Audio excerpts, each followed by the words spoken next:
Eiran Harris for Canadian Jewish Archives. Interview with Mr. Stanley Cytrynbaum, August 16th, 1988. Mr. Cytrynbaum, what is the Ethiopian Project? Who started it? Who is organizing it? What's its purpose, and what is your involvement in it? Okay, well, when you say the Ethiopian Project, I assume you mean the program of bringing Ethiopian Jews out of Ethiopia and to Canada. Yes. Okay. Well, that's exactly what it is, a program to bring Ethiopian Jews out of Ethiopia and to Canada. Those who can and fit into the program and who are who wish to come here. The project started soon after I was named chairman of the Canadian Jewish Congress Committee for Ethiopian Jewry in about 1981. If my memory is correct. We set up our committee. There had been a committee previously, but it was dormant for a while, and then Erwin Kotler, as then president of the Canadian Jewish Congress, named me chairman in the fall, I believe, of '81. And we had a series of meetings with a variety of people, and we have developed a program that we recommended to the Canadian Jewish Congress officers. And at a meeting in Toronto during November of '81, most of that program that we presented was approved by the officers. And the key element in that program was this called Rescue or Immigration Program in Canada. The general thrust was we were representing that the Ethiopian Jews were in a particularly precarious position in Ethiopia, that they were treated differently from other Ethiopians, although all Ethiopians have a very difficult life, but that there had been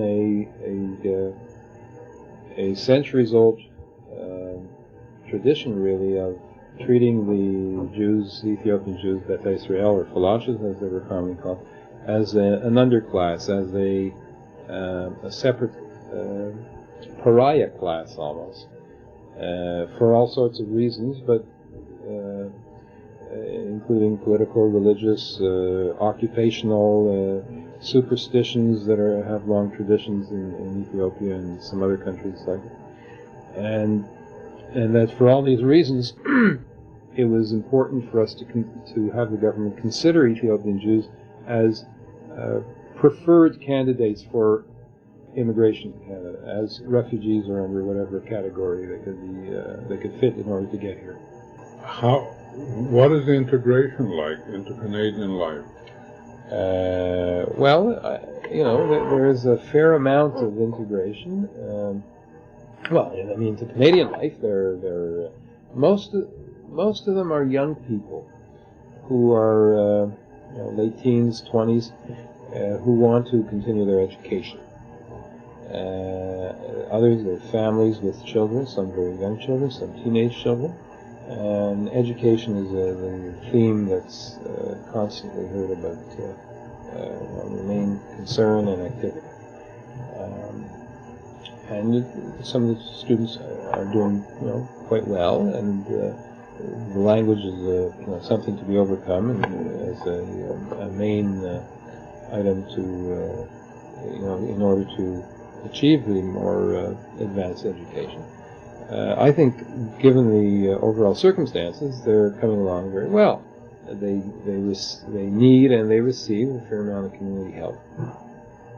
Are there any problems which are different with the Ethiopian community than were with Jews coming from anywhere else? Well, I think the problems are basically the same, but they're more exacerbated. I think they're more extreme. You have a bigger culture gap. Well, imagine. Coming to Canada from Russia or Poland is a tremendous culture gap and culture clash. Coming from Ethiopia is a much larger culture clash, because even to some degree there is some commonality of culture between Eastern Europe and the West, and so you have problems related to that.